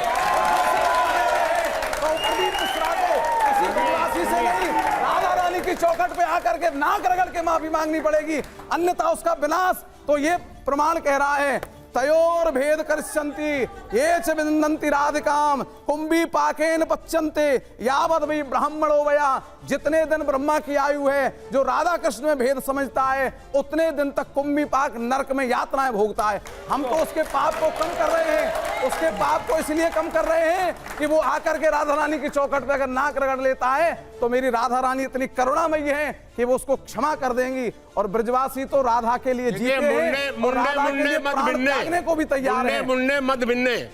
उनका जो है प्रदीप जी का क्या था शास्त्र कहना, की बात कर रहे हैं हम, सुनिए, मतिर वो मतिर ठीक नहीं है। कर रहे। आपने जो किताबों में आपने लिखा जो हुआ कहा है। उसका लेकिन सम्मान मुन्ने है, मत भिन्ने। आपने जो कहा आदमी का जो उसका है सम्मान मत है।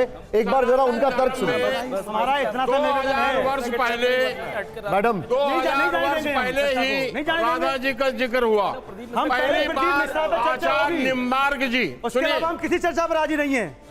पहली बार पहले प्रदीप मिश्रा पर मध्यकाल में चर्चा होगी, प्रदीप मिश्रा गलत है कि नहीं? बोलो। पहले प्रदीप मिश्रा पर चर्चा होगी। मैं प्रदीप अगर मिश्रा जी शास्त्रार्थ करना है तो ब्रज में आइए। नहीं, प्रदीप मिश्रा जी को नहीं जानता मैं। शास्त्रार्थ 1 घंटे में नहीं होगा। मैं कह आप अपना पॉइंट रखिए। हाँ, मध्यकाल में पहली बार आप हमारे शास्त्रों को झूठा बता रहे हैं, आप सूत जी को गलत बता रहे हैं। कोई गलत नहीं बता रहा है, कोई गलत नहीं बता रहा क्या कहना है। चाहते हर हैं? चीज का सम्मान है, उनको ये सुनने क्या कहना चाहते हैं दीजिए। ये? आपने जो बताया उसका सम्मान है, ये रुक क्या कहना चाहते जाइए। हैं? चिल्लाने से कुछ ये नहीं कह रहे हैं कि प्राणों चिल्लाने से कुछ देखिए, नहीं। चतुर्वेदी जी, प्रदीप मिश्रा ने तो राधा जी को गलत बताया। मुझे उससे मतलब नहीं है। अभी कुछ और बात हो रही है, रुक जाइए। प्राणों को गलत बता दिया। ये बिल्कुल प्राणों को नहीं, नहीं मान रहे। रुक जाइए। आप प्राणों को नहीं मान रहे। ये आपकी सोच है, वो कुछ और कह रहे हैं। सुन लीजिए आप पहले, को मान रहे हैं हम तो। बताइए। हाँ, सुनिए, मैं कह रहा था बहस कर रहे हैं। मध्यकाल में पहली बार राधा जी का जिक्र हुआ। आचार्य निर्मार्क जी जो है वो दक्षिण के थे। पहली बार उन्होंने राधा जी का अपने जो है वो प्रवचन में उनका जिक्र किया।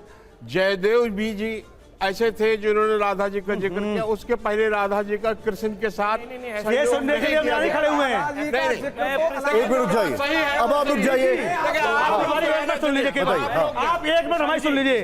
हम यहाँ आचार्य जी, आप हमारी 1 मिनट सुन लीजिए केवल। साथ रहते हैं। अगर आप अगर हमको बुलाया है तो हमारा निवेदन है आपसे, 1 मिनट हमारी सुन लीजिए। अच्छा, एक चीज फिर इनको जो बोलना है वो बोलते रहना। बोलिए, बोलिए। हमारा ये कहना है, देखिए, पहली बार एक मिनट रुक जाइए, एक मिनट सुन लीजिए। अब मिश्रा जी रुक जाइए। सुन लीजिए।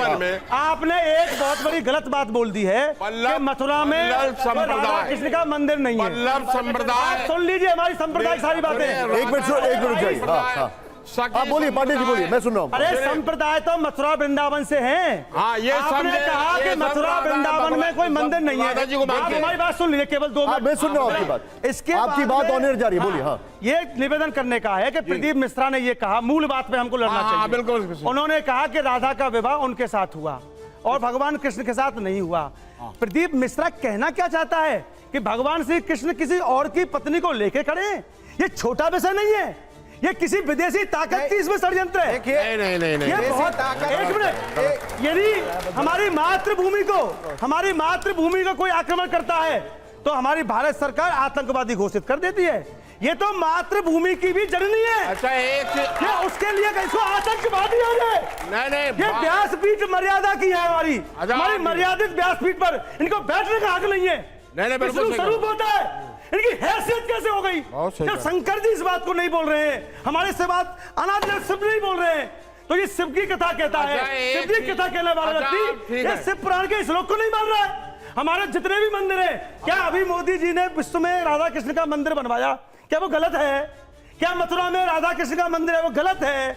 पूरे संसार में राधा कृष्ण का मंदिर है, अरे गलत कौन है। कह रहा गलत क्या है कहना भैया? चाहते हैं ये सब लोग? सही है, ये सब अलग सही बहस है। कर रहे हैं। अगर शास्त्रार्थ करना है ब्रज में आइए, आपका सम्मान है। सभी हमारे पूज्य शंकराचार्य भगवान आएंगे, अच्छा, पूज्य आचार्य एक आएंगे। बात आप ये किसकी बताओ। हैसियत है? एक बात बताओ आप, एक बात, अब एक मिनट सुनिए, पांडे जी आपने बोल लिया, एक बात इनसे मैं बोल लूं एक मिनट, आप रुक जाइए एक पत्नी थी? मिनट, आपने जो बोलना था आपने बोल कृष्ण जी दिया। की कितनी एक पत्नी मिनट, थी? आप जो कह रहे हैं एक पहले, आप हर कोई बीच में बोलेगा। मिश्रा जी आप शांत हो जाइए, एक मिनट। ऐसा पूछिए। आपकी बात ऑनियर नहीं जाएगी अगर मैं नहीं बोल लूंगा। एक मिनट रुक जाइए जरा, आपने जो बोलना था आपने बोल लिया, आपकी बात का सम्मान है। एक दूसरा, आपने प्रदीप मिश्रा पे जो बोलना था बोल लिया।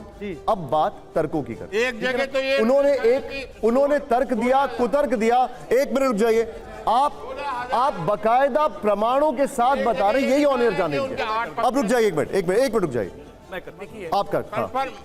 एक तो श्रीमंत का कहना है कि निम्बारकाचार्य से पहले राधा रानी का कोई उल्लेख नहीं है। पत्नी के रूप मैंने पत्नी के रूप आप अच्छा, पत्नी के रूप में आप ब्रह्मवैवर्त पुराण से चलिए और गर्ग संहिता में स्पष्ट उल्लेख गोलोक खंड में श्री नारद बहुलास्व का जो संवाद है, एक मिनट, गर्ग संहिता में गोलोक खंड में श्री नारद बहुलास्व का जो संवाद है उसमें श्री राधिका विवाह का 16वें अध्याय में खूब विस्तार से वर्णन है। एक बात। दूसरी बात, प्रमाणों से चलिए, ब्रह्मवैवर्त पुराण में भगवान शिव और मां पार्वती का संवाद है जिसमें मां पार्वती कहती हैं अपूर्वम राधिकाख्यानम पुराणेषु दुर्लभम आगमम निखिलम नाथम श्रुतम सर्वम उत्तमम, स्पष्ट कहती हैं और उसमें बहुत विस्तार से भगवान से उनको बताते हैं कि भाई इस विवरण को, जो राधिका का बहुत विस्तार से वर्णन नहीं है, इसके पीछे कारण ये है कि भगवान कृष्ण ने ही इसके लिए हमें मना किया हुआ है। लेकिन अब मैं आपको ये कथा सुनाता हूं और पूरा विवरण देते हैं। आप या तो पुराणों की पूरी जो पुराणों का प्रमाण है उसको आप नल्लीफाई करना चाहते हैं, आप कह रहे हैं कि नहीं पुराण गलत है। उनका जन्म हुआ था सर एक मिनट सुन लीजिए, एक कब हुई थी? मिनट सुन लीजिए, हाँ बताइए। हाँ मैं आपके पास आ रहा हूँ, आप बताइएगा अपना पॉइंट। इसके बाद जो पूरी परंपरा चली आ रही है, अभी मैंने हाल के सतसई की बात की, वहां से चलते हुए लगातार चले आइए पंचतंत्र में उल्लेख बहन जी आपका, और अब एक मिनट मैं बता देता हूं, उसके बाद ललित जी। हाँ और ये कह रहे हैं ही नहीं, कह रहा था अष्टमी तिथि को आपका जो सवाल है आप सवाल पूछिए फिर मैं जवाब दूंगा। सवाल मैं पूछ रहा हूं कि राधा जी का विवाह जो हुआ था उसमें एक तिथि होगी, वो कब तिथि थी, कहीं पे लिखा है क्या? हम इनसे एक बात पूछना, एक मिनट, दो बात पूछिए। ये जगत पिता ब्रह्मा को भी झुटला रहे हैं। एक मिनट पांडे जी, जगत पिता पांडे जी, एक को भी मिनट झुटला पांडे रहे जी, हैं। गर्ग संहिता को भी झुटला रहे हैं। पहले एक मिनट आप जवाब दे दीजिए। हाँ अरे ब्रह्मा जी ने विवाह कराया है, पांडे जी, हमने कराया है। पांडे जी, हम ब्रजवासियों को संग कराया है। तिथि में प्रणाम करेंगे। देखिए हमारे ठाकुर जी कहते हैं कि ब्रजवासी बल्लभ सदा मेरे जीवन प्राण, और इनको कबहू ना बिसारियो मो नंद बाबा की आन। इन्होंने जो सवाल पूछा है, एक मिनट, इन्होंने जो सवाल पूछा है उसका जवाब हम दे तो रहे हैं। सुन लीजिए, पहले सुन लीजिए मांग लेंगे वो जवाब। आपका उत्तर सुनिए। हाँ बताइए, आप हाँ उत्तर बताइए। श्री कृष्ण पट्ट रागी गया गोलोक राधिका भिया, जब ठाकुर जी का नामकरण संस्कार हुआ था, कोई मुझे यह बता सकता है पूरे ग्रंथ 18 पुराण पढ़ करके नामकरण संस्कार प्रत्यक्ष हुआ था कि छुपकर हुआ था? भगवान के कितने संस्कार छुपकर हुए? जो गर्गाचार्य जी ने कहा कि मैं अगर इसका नामकरण संस्कार आपके पुत्र का करता हूं तो कंस को लगेगा कि ये देवकी वसुदेव का पुत्र है। इसलिए नंद बाबा ने कहां कराया नामकरण संस्कार? गौशाला में छुप करके गोपनीय रूप से। और जब कराया तो राधा रानी की कुंडली दिखाई। आप पढ़िए, वृषभान जी ने गर्गाचार्य जी से निवेदन किया कि मेरी पुत्री के लिए सुयोग्य वर कौन है, आपसे बड़ा ज्योतिषी संसार में दूसरा नहीं। सुन लीजिए पहले पूरी बात, प्रसंग पूरा सुनते हैं तब पूरा होता है, एक बात से नहीं होता। तो गर्गाचार्य जी से, वहां वृषभान जी से गर्गाचार्य जी ने कहा है कि साक्षात जो श्री कृष्ण हैं, जो परिपूर्ण अवतार लेकर आए हैं, उनकी भी आह्लादनीय शक्ति जो कभी भी अवतार नहीं लेती, गोलोक धाम से पहली बार इस ब्रजमंडल पे आई हैं, वो राधा रानी, उनका सुयोग्य वर कृष्ण के अलावा दूसरा कोई हो ही नहीं सकता, कोई है ही नहीं। सुनिए, फिर उन्होंने कहा है, आप पहले सुनिए। तो पहले क्या ये गोपनीय प्रयत्न था क्या? अरे सुनिए पहले। हाँ। फिर उन्होंने कहा कि आप ही आचार्य बनेंगे, आपसे योग्य कोई नहीं। गर्गाचार्य जी ने कहा मेरी सामर्थ्य नहीं कि मैं राधा कृष्ण का विवाह करा सकूं। तो फिर कौन कराएगा पृथ्वी पर? और पृथ्वी का कोई व्यक्ति राधा कृष्ण का विवाह कराने की सामर्थ्य नहीं रखता, तो फिर कौन कराएगा? बोलो स्वयं ब्रह्मा जी कराएंगे, स्वयं ब्रह्मा जी आकर के कराएंगे। और ब्रह्मा जी ने विवाह कराया, प्रमाण देखिए आप, श्लोक सुनिए। तदाम वरो देव वरो विधि प्रभु समागतस्तस्य परस्य सम्मुखे नत्वा तदम्बरी सतरीग्राभी कृतांजलिश्चारु चतुर्मुखो जगो। चारों मुखों से ब्रह्मा जी ने सिंहासन पर स्वर्णमय जटित पर राधा कृष्ण बैठे हैं और उनको प्रणाम किया है। और क्या कहा है इसको सुनिए। यदा युवाम प्रीत युतौ चंद्र पीतांबरात वन रूप रूपितौ तथापि लोक व्यवहार संग्रह द्विविधम विवाहस्य तुकास्य माराव्यहम। ब्रह्मा जी कहते हैं प्रभु आपके विवाह की आवश्यकता नहीं है, लेकिन ब्रह्मा जी उस समय से जानते थे कलयुग में एक प्रदीप मिश्रा नाम का व्यक्ति होगा जो राधा जी के चरित्र पर आक्षेप करेगा। इसीलिए ब्रह्मा जी कहते हैं तथापि लोक व्यवहार संग्रहाद, फिर भी लोक व्यवहार के लिए प्रभु मैं आपका विवाह कराता हूं, क्योंकि आप अलग नहीं है। विवाह उसका होता है जो अलग होते हैं। राधा कृष्ण एक हैं, एक व्यक्ति का विवाह नहीं होता, परंतु आप भेद से जन्म लेकर आए, इसलिए व्यवहार लोक के लिए मैं आपका विवाह कराता हूं।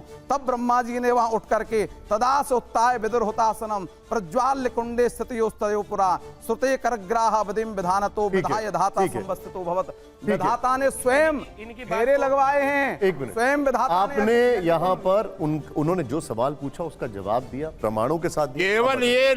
केवल ऐसा तो नहीं है ये कि लोकवंतु लीला केवलम, लोकवंतु लीला ग्रंथों में नहीं होती, ग्रंथों में नहीं होती, नहीं इसमें तिथि नहीं है, कोई संयोग नहीं है। यद्यपि शुद्धम लोक विरुद्धम ना करणीयम पाणनीय सूत्र है। ये पाणनीय को आप नहीं मानते, पूरा दक्षिण भारत मानता है, पूरा ब्रह्मांड मानता है। अगर हम लोग को सब आपने ये जो रेफरेंस दिया बनाकर उड़ा देना। आपने एक मिनट हमारे दर्शकों के लिए बताइए, आपने ये जो पूछा था वो क्या था? हमने ये पूछा था किस तिथि में, नहीं अभी जो आपने जो आप ब्रिज में आइए, एक मिनट रुकिए, एक मिनट। मैंने ये पूछा था लोकवंतु मतलब देश के दुनिया के लिए केवल लीला केवलम तो नहीं था, लोकवंतु लीला केवलम मतलब एक मिनट, हमारे जितने भी दर्शक हैं इन्होंने एक मिनट नहीं किया था। दर्शकों एक मिनट रुक जाइए, दर्शकों के लिए मैं बता दूं उन्होंने ये सवाल पूछा कि खाली ये लोक कथाओं में तो नहीं है, उसका जवाब जो उन्होंने दिया अब उसका रेफरेंस पॉइंट मुझे गर्गाचार गर्ग संहिता से दे रहा हूं मैं, और शिव पुराण लोक कथा नहीं है। शिव पुराण में अभी महाराज जी ने बोला था, मैं फिर कहता हूं, कलावती सुता राधा साक्षात गोलोक वासनी। साक्षात शब्द का संबंधी ब्रह्म वैवर्त पुराण में उसी अध्याय में उसी मंत्र के साथ दिया है जिस मंत्र को प्रदीप मिश्रा कह रहे हैं, साक्षात गोलोक वासनी। वहां भी साक्षात गोलोक वासनी राधा का वर्णन। गुप्त स्नेहन बद्दास कृष्ण पत्नी। आप किसको मानते हैं पहले बताइए? आप शिव पुराण को भी नहीं मानते, भगवान ने आप एक जगह कहा पुराण को भी नहीं मानते, महेश्वरमिदं प्रोक्तम सूत्रे मणिगणायु। मैं सब जगह हूँ, तो कहीं ऐसा तो नहीं है। तो ये तो शिव पुराण कह रहा है। बात ही गुप्त शब्द से शुरू हो रही है, ये उजागर करने और निवेदन किया था भगवान ही तो कहीं राधा नहीं है। शिव पुराण में भगवान शंकर स्वयं कह रहे हैं पार्वती जी मेरे को आज्ञा नहीं है, चतुर्वेदी, इसलिए गुप्त बात आ रही है। इसीलिए कहा हमने बार बार ब्रजवासियों ने कि प्रदीप मिश्रा की हैसियत नहीं है राधा जी पर बोलने की, देखिए चाहे प्रदीप मिश्रा हो चाहे प्रेमानंद जी हो या और कोई जो इस प्रकार जी, प्रेमानंद जी बहुत पीछे आए हैं महाराज जी। ये ब्रज तीर्थ देवालय न्यास ने उठाया ब्रजवासियों का मुद्दा है, इसको प्रेमानंद जी क्यों जोड़ा जा रहा है? प्रेमानंद जी साथ में महाराज जी, पांडे जी एक मिनट सुन लीजिए। प्रकट क्यों नहीं, इस बात का उदाहरण दूंगा मैं आपको। आप एक बात बताइए, आपके घर में साधारण वस्तु है, उस वस्तु को आप आंगन में पटकते हैं। आपके घर में रुपया है, आप लॉकर में रखते हैं। आपके घर में सोना चांदी है, आप उसकी सुरक्षा करते हैं।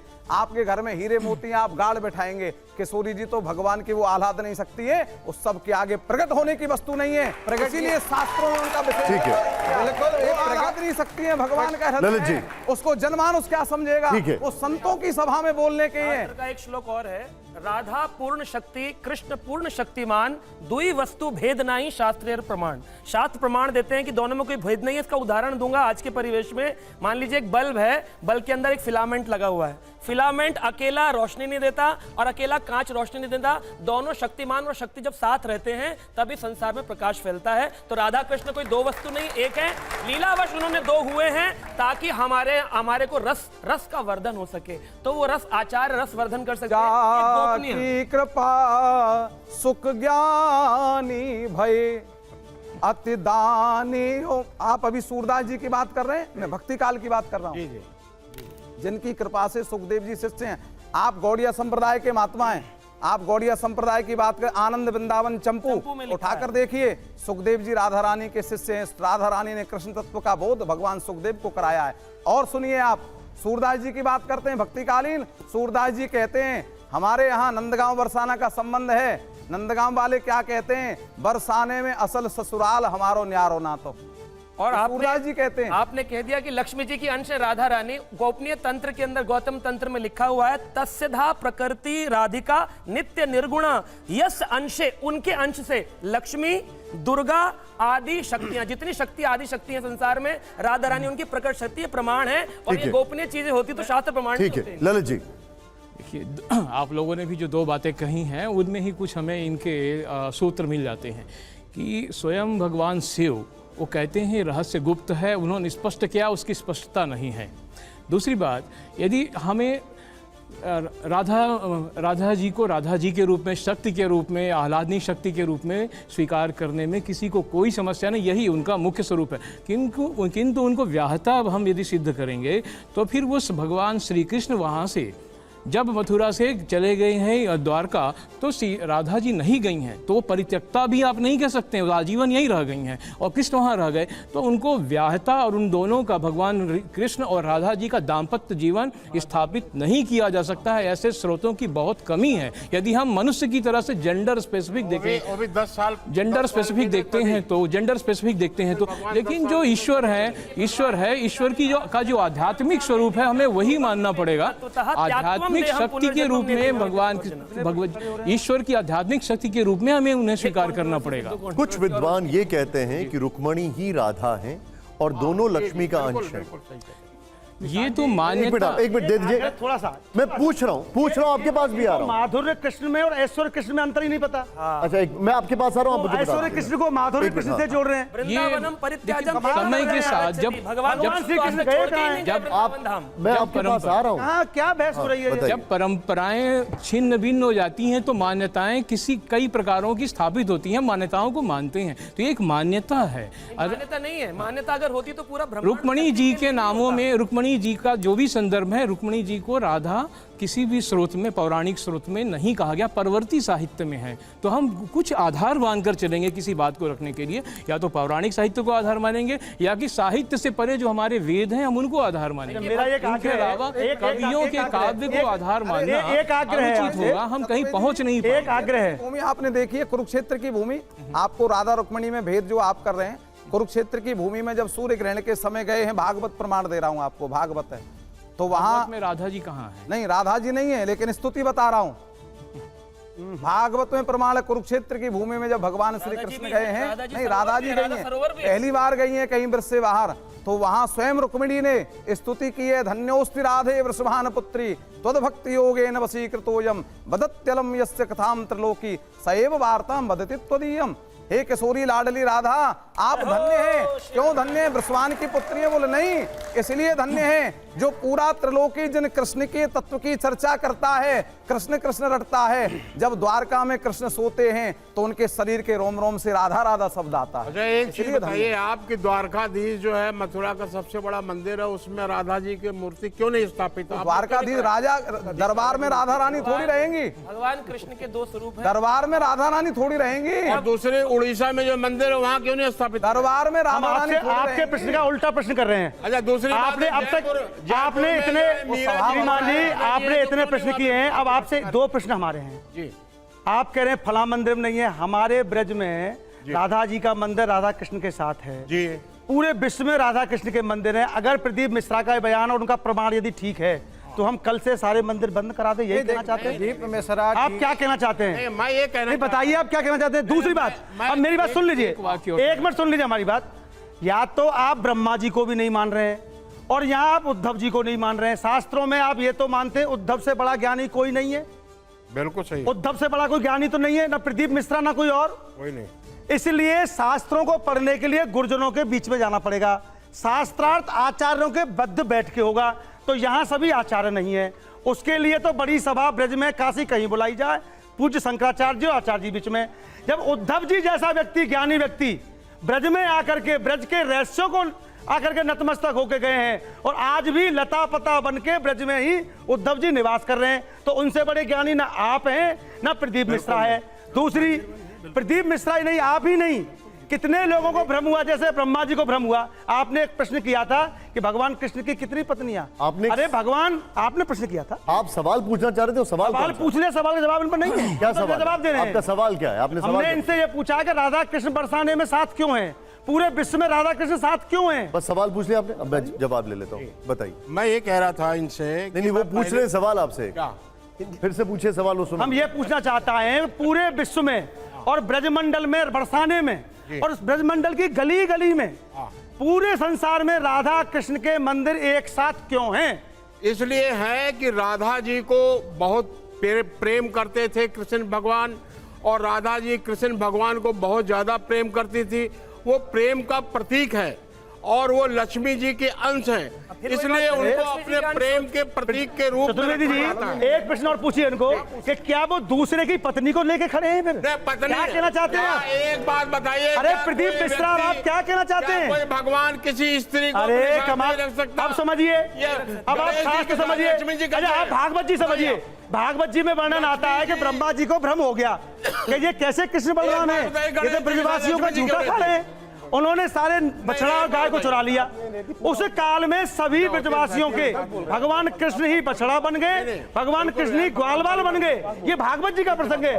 और सभी ब्रजवासियों की जितनी उस समय वेद की ऋचाओं के रूप में प्रकट हुई थी सखियां, सबकी विवाह जो भगवान कृष्ण के साथ हुआ। कितनी गिनती करेंगे ये? 63 करोड़। और इसके अलावा आम जनमानस केवल भगवान श्री कृष्ण ही पुरुष हैं और सभी स्त्री हैं। हम सभी भगवान कृष्ण की पत्नियां हैं। कितनी गिनती करेंगे ये? मुझे देखिए, एक तो जो राधा तत्व की चर्चा अभी भाई ललित कर रहे थे, वहां से शुरू कीजिए। राधा तत्व पूरे वैदिक वेद में, कम से कम ऋग्वेद में और सामवेद में, और मैं एक लेख का वर्णन करूं, भाई जी हनुमान प्रसाद पोद्दार का एक लेख है, आज के 60-70 साल पहले का लिखा गया लेख है, जिसका शीर्षक है श्री राधा नाम और राधा उपासना सनातन है। इसमें जो गीता प्रेस के आदि संस्थापक संपादक हैं, जिन्होंने आर्ष ग्रंथों को जन जन तक पहुंचाया, हर एक हिंदू परिवार तक पहुंचाया, वो बहुत स्पष्ट तरीके से कहते हैं कि वेदों में राधम शब्द बहुत जगह आए हैं और इसके बहुत सारे अर्थ किए गए हैं। हो सकता है कि और कई लोगों ने ये अर्थ भी किया है कि ये राधा तत्व है, राधा है। वहां से इसकी कंटिन्यूटी को लेके चलिए और पूरा फिर लगातार आप कह रहे हैं डिसकंटिन्यूड है। उपनिषदों में राधा नाम मिलता है और उसके बाद लगातार मैंने ढेर सारे प्रमाण आपको बताए, पृष्ठ संख्या के साथ बताए, जिसमें राधा का प्रमाण हमको मिल रहा है। गीता प्रेस के ही एक ग्रंथ में मैं नहीं जानता कि आपका कैमरा इसको फोकस कर सकता है या नहीं, लेकिन ये पूरा राधा विवाह का जो दृश्य है, तो राधा और कृष्ण के विवाह का भांडेर वन में वो दृश्य यहाँ है। इसके अलावा गुरुवर एक मिनट, इसके अलावा आपको मैं बताऊं कि केवल शिव पार्वती के अलावा राधा कृष्ण हैं जो भारत की कला परंपरा में अर्धनारीश्वर के रूप में, मेरे पास ऐसे 10 चित्र हैं, अगर आपका कैमरा दिखा सके तो मैं वो दिखा दूं, जिसमें अर्धनारीश्वर के रूप में राधा कृष्ण दिखाए गए हैं। और लगातार 8वीं शताब्दी से ऐसी मूर्तियां और ऐसे चित्र लगातार मिल रहे हैं। गीता प्रेस कितनी पुरानी है? आप गीता प्रेस का रेफरेंस दे रहे हैं। गीता यहाँ पर वेद की बात करें, उन्होंने ऋग्वेद का एक उदाहरण दिया। गीता प्रेस तो 100 वर्ष हुआ, लेकिन जो जिन ग्रंथों का उन्होंने संपादन प्रकाशन किया वो तो हजारों वर्ष पुराने हैं ना। वेद में कोई रेफरेंस है? मेरे वेद में मैं कह तो रहा हूँ कि राधम शब्द आया है। श्रीवाक्च नारीणाम। देखिए, वेद में राधम सपोर्टिव बात बोलना चाहूंगा। 15वें अध्याय भगवत गीता के 15 नंबर श्लोक में भगवान ने कहा है, सर्वस्य चाहम हृदय सानिविष्टो मतर ज्ञानम स्मृतिर ज्ञानम अपोहनम चा वेदश्च सर्वम अहम एव वेद्यो। कृष्ण स्वयं कह रहे गीता में, वेदों को रचने वाला मैं हूं। वही कृष्ण चैतन्य महाप्रभु बनकर आ रहे हैं और वो कह रहे हैं कि राधा रानी का मैं अंग भाव लेकर के आया हूं। तो हम कैसे कह सकते हैं कि राधा रानी काल्पनिक है और अभी प्राचीन काल में? मेरा सवाल ओम जी से ये है कि वेदों में क्या कोई रेफरेंस आया है राधा जी का? मैं अभी मनुष्य पंक्ति सीधा पढ़ रहा था जो भाई जी हनुमान प्रसाद पोद्दार ने, और बहुत जबरदस्त लेख है, मुझे लगता है कि हर सनातनी को कम से कम इस लेख को पढ़ना चाहिए। वो लिख रहे हैं कि वेद में राधम आदि शब्द बहुत जगह आए हैं, इसके कई अर्थ किए गए हैं। हो सकता है कि वेद के कोई विशिष्ट विद्वान इसका स्पष्ट राधा ही अर्थ करें। बहुत सारे लोगों ने किया है। एक मिनट, कि इसका रुक जाइए, क्योंकि देखिए उसको ललित जी, मैंने स्पष्ट किया था पहले, बिल्कुल ललित ने कहा था। हाँ, बताइए। 40 से ज्यादा बार, 40 बार तो स्पष्ट ऋग्वेद में, और सामवेद का जोड़ेंगे तो 44-45 बार राधा जी का उल्लेख हमें मिलता है। लेकिन राधा जी के अलग अलग जब किसी भी देव के स्वरूप को, जब उसको ब्रह्म के स्वरूप में देखा है ऋषियों ने, तब उनके साथ में राधा को संयुक्त किया है। तो फिर राधा जी को यादवा नाम कण्व ऋषि ने कहा है कि यादवों की आराध्य देवी हैं, और यदुवंश में भगवान श्री कृष्ण आगे चलकर हुए हैं। किंतु उनके साथ में, वरुण के साथ में, इंद्र के साथ में उनकी विभूतियों के रूप में भी राधा जी का वर्णन है। तो कहने का मतलब है कि जो प्रकृति की शक्ति है, जो सबका पालन करती है, जिसमें सौंदर्य भी है, वो स्वरूप है, मूल स्वरूप है राधा जी का। लेकिन जब हम मानवीकरण कर देंगे और जेंडर स्पेसिफिक दृष्टि देखने लगेंगे, तो फिर हमें विवाह की आवश्यकता महसूस होने लगेगी। कोई लिख भी जाएगा तो उसे हम प्रमाणिक नहीं मान सकते, एक बेस लाइन हमें रखनी पड़ेगी। दूसरी बात, सभी से मैं निवेदन करूंगा कि अपने अपने संप्रदाय की मर्यादा और सीमा का सम्मान करते हुए ही अपने विचार स्पष्ट करें। अगर देखिए संप्रदाय शब्दों की बात की जाए, देखिए आप आप जो ललित जी बता रहे हैं, शब्दों की बात की जाए तो महाभारत में कर्ण की माँ, उनका नाम राधे बोला जाता था उनको, वहां पर भी जिक्र है। अगर हम शब्दों की बात करें तो शब्दों के लिहाज से अगर आप चीजों को देख रहे हैं या प्रॉपर रेफरेंस मटेरियल देख रहे हैं, ये दोनों चीजों में फर्क है। मैं दोनों उसी कंटिन्यूटी को देखने की कोशिश कर रहा हूं। एक तो बहुत बृहत्तर स्तर पे, जो चेतना के स्तर पे हमारी स्थिति है, जो आध्यात्म के स्तर पे हमारी स्थिति है, उस राधा तत्व की बात कर रहा हूं। उस राधा तत्व में वो कंटिन्यूटी हमको ऋग्वेद से दिखाई दे रही है, सामवेद से होते हुए, उपनिषदों से होते हुए और ग्रंथों तक पहुंच रही है पुराणक संदर्भ में। और फिर एक भगवान श्री कृष्ण की जो राधा हैं, भगवान श्री, और उनके लिए श्री जी, वृषभानु कुमारी, लाडली, किशोरी, ये सभी नाम आ रहे हैं विभिन्न विभिन्न संदर्भों में। उस राधा का जो कंटिन्यूएशन है वो पूरे साहित्य में लगातार है। जयदेव के गीत गोविंद में, रसिक प्रिया में, एक मिनट निशान जी, जयदेव के गीत गोविंद में, रसिक प्रिया में, विद्यापति की पदावली में, ढेर सारे, और उसके बाद पूरे भक्ति काल में जो 15वीं 16वीं शताब्दी तक, जिसपे कई बार कई परवर्ती विद्वानों ने आरोप लगाया कि साहब 15वीं 16वीं शताब्दी से पहले तो राधा है ही नहीं, ये काल्पनिक चरित्र हैं। 15वीं 16वीं शताब्दी में आके ये नाम उभर के आ रहा है या निकल के आ रहा है, अचानक इसको इंसल्ट किया जा रहा है, ये एकदम बेकार की बात है। वही मैं कह रहा हूं कि ऋग्वेद से शुरू कीजिए और कम से कम हाल की सतसई से और पौराणिक संदर्भों से 1 दर्जन 9 पुराण मैंने बताए, जिसमें मैं पृष्ठ संख्या के साथ संदर्भ बता सकता हूं कि एकदम राधा भगवान श्री कृष्ण की अनन्या आह्लादकारी शक्ति के रूप में आनंदमयी शक्ति। 2 सवाल हैं, उसके बाद मैं इसको जरा शो को वाइंड अप करना चाहूंगा। 2 सवाल हैं। पहला सवाल ये है कि राधा एक बहुत बड़ा, मैं कैरेक्टर तो बहुत छोटा सा शब्द है, बिल्कुल वो एक बहुत बड़ा नाम है, क्यों इसका जिक्र महाभारत में नहीं हुआ? नंबर 1। नंबर 2, ये मेरा पहला सवाल है आपसे। दूसरा, कई विद्वानों का ये कहना है कि राधा का जिक्र भक्ति काल में ज्यादा हुआ है। जी, दोनों ही प्रश्नों का उत्तर, एक तो इतिहास और संस्कृति के एक बड़े साधारण से विद्यार्थी के रूप में जो मेरा अध्ययन है, महाभारत में क्यों नहीं हुआ या बहुत सारी जगहों पे क्यों नहीं हुआ, उसका एक सीधा सा तर्क या कारण जो मुझे समझ में आता है कि महाभारत का आप कथानक देखिए ना, जहां पर कुरुक्षेत्र में युद्ध का वर्णन हो रहा है, वहां पर राधा के चरित्र की गुंजाइश कहां दिख रही है? एक बात ये, इसलिए महाभारत में नहीं हुआ, लेकिन 1 दर्जन स्थानों पे हो रहा है। लेकिन वहां पर कृष्ण लीलाओं का तो जिक्र है। निशान जी, आपसे दर्जनों विनम्र जगहों पे हो आग्रह रहा है। एक बात निशान जी, मेरा आपसे विनम्र आग्रह है कि ये अब हो रहा है विषयांतर, क्योंकि ये मैं पहले कह चुका हूं। सर, ये आप डिसाइड नहीं करेंगे, ये शास्त्रार्थ आप डिसाइड नहीं करेंगे। हमारा शो हम कर रहे हैं, आप करने दीजिए। आप हर एक के बीच में बोल रहे हैं। 1 मिनट में उससे पूछूं, अपनी बात फिर आपके पास भी होगा, मैं आपकी बात भी सुनूंगा, मैं आपकी सारी बातें सुनूंगा। अगर आपको हमारी बात नहीं सुननी है तो हम सोच चले जाते हैं। नहीं, मैं आपकी बात सुन रहा हूं, लेकिन आप बीच में आपने कह ही दिया ना, आपको पूरा मौका मिल रहा है। मैं उनसे बात कर रहा हूं, आप करने दीजिए। भाई जी, जब पूरा विषय आ गया कि विषय ही नहीं, विषय केवल इतना है कि प्रदीप मिश्रा ने गलत बोला। सर, आपके साथ दिक्कत ये कि आप विषय को प्रदीप मिश्रा तक सीमित कर रहे हैं। उसका बड़ा दायरा है ही नहीं, बड़ा दायरा नहीं है। उसका बड़ा दायरा बना के लोगों के सामने एक चीज ला रहा हूं। उन्होंने आपके बगल में जो खड़े एक चीज उन्होंने शास्त्रों के अनुसार बताई है। आप बार-बार प्रदीप मिश्रा पे चले जा रहे हैं। आप प्रदीप मिश्रा जी से ऊपर उठिए। बहुत बड़ी तस्वीर खींच रहा है ये शो, उसको देखिए। जिन शास्त्रों की बात पूछ रहे हैं, उन्हीं शास्त्रों के आधार पर 5000 वर्ष से आ रहा हूं आपके पास। पहले मैं सुन लूं, फिर आ रहा हूं। महाभारत के बाद अगला प्रश्न क्या था आपका? मेरा सवाल यह था कि ज्यादातर लोगों ने कहा कि ये भक्ति काल में ज्यादा हुआ। जी देखिए, निश्चित रूप से 15वीं 16वीं शताब्दी में जब भक्ति आंदोलन अपने दूसरे चरण में है, जो 8वीं-9वीं शताब्दी में भक्ति आंदोलन का पहला चरण इस देश में शुरू हुआ, आलवार नयनार से शुरू हुआ, दक्षिण से उपज के उत्तर की तरफ आया और फिर ये पूरे देश में प्रसारित हुआ। इस तरह से प्रसार हो रहा है कि उत्तर में गुरु नानक देव दिख रहे हैं, पूरब में आपको शंकर देव और माधव देव दिख रहे हैं, पश्चिम में नरसिंह मेहता दिख रहे हैं, दक्षिण में पुंतानु दिख रहे हैं।